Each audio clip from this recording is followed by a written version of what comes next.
नमस्कार दोस्तों, 100 साल बाद भी कोई नहीं जान पाया क्यों डूबा था टाइटैनिक। आखिर क्यों डूबा टाइटैनिक जहाज, चलिए हम आपको बता दें आखिर क्यों डूबा टाइटैनिक। दोस्तों हमारे साथ इस वीडियो में बने रहे। अगर चैनल को सब्सक्राइब नहीं किया तो चैनल को सब्सक्राइब कर लीजिए। तो चलिए दोस्तों वीडियो शुरू करते हैं। अटलांटिक महासागर में डूबने वाला टाइटैनिक जहाज हादसे के वक्त 41 किलोमीटर प्रति घंटे की रफ्तार से चल रहा था। इंग्लैंड के साउथहम्पटन से अमेरिका के न्यूयॉर्क की यात्रा पर जा रहा टाइटैनिक साल 1912 में 14 और 15 अप्रैल की रात अटलांटिक महासागर में डूबा था। इस हादसे में करीब 1500 लोगों की मौत हो गई थी। टाइटैनिक के डूबने को अब तक का सबसे बड़ा समुद्री हादसा माना जाता है। सितंबर 1985 में टाइटैनिक जहाज के मलबे को खोजा गया था। अटलांटिक महासागर में समुद्रतल से 2600 फीट नीचे मिला था। अमेरिका और फ्रांस ने इसे खोजने का काम किया था। अमेरिकी नौसेना की इसे खोजने में अहम भूमिका थी। कनाडा के सेंट जॉन्स के दक्षिण में 700 किलोमीटर दूर और अमेरिका के हैलिफैक्स से 595 किलोमीटर दक्षिण पूर्व में मलबा पाया गया था। दो टुकड़ों में जहाज मिला था और दोनों एक दूसरे से 800 मीटर दूर पड़े थे और आसपास भारी मात्रा में मलबा पड़ा था। दुनिया के सबसे बड़े जहाज टाइटैनिक के बारे में कहा जाता है कि वह कभी नहीं डूब सकता है।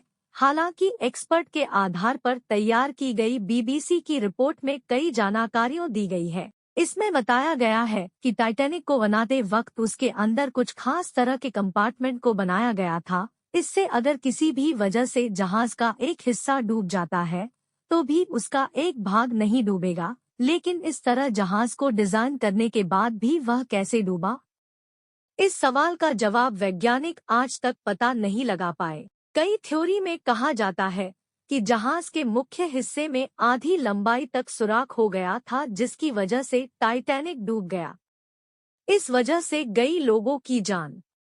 रिपोर्ट्स मुताबिक अटलांटिक महासागर में ज्यादा स्पीड में जहाज चलने पर सम्मान मिलता है। इसमें एक ब्लू बैंड दिया जाता है। कई रिपोर्ट्स में इस बात का दावा किया जाता है कि टाइटैनिक भी इस सम्मान का हकदार था। इसकी वजह से ब्लू बैंड को पाने के लिए अटलांटिक में उसकी स्पीड को बढ़ा दिया गया था। टाइटैनिक साउथहैम्पटन से न्यूयॉर्क तक अपनी पहली यात्रा पर था। टाइटैनिक की स्पीड को लेकर भी सवाल खड़े किए जाते हैं। मौत की वजह।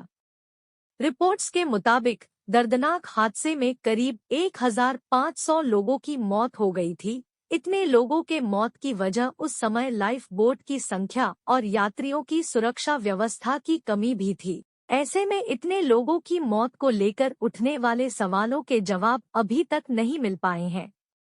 स्पीड थी हादसे की वजह। टाइटैनिक के कैप्टन स्मिथ के ऊपर आरोप लगाए गए थे कि वह अटलांटिक को जल्द से पार करना चाहते थे। इसकी वजह से वह तेज स्पीड में जहाज को चला रहे थे।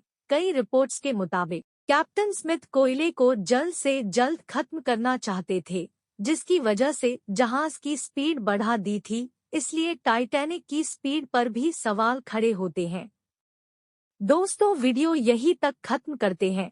अगर आपको पार्ट 2 देखना है तो चैनल को सब्सक्राइब करें। तब तक के लिए हिंदुस्तान जिंदाबाद।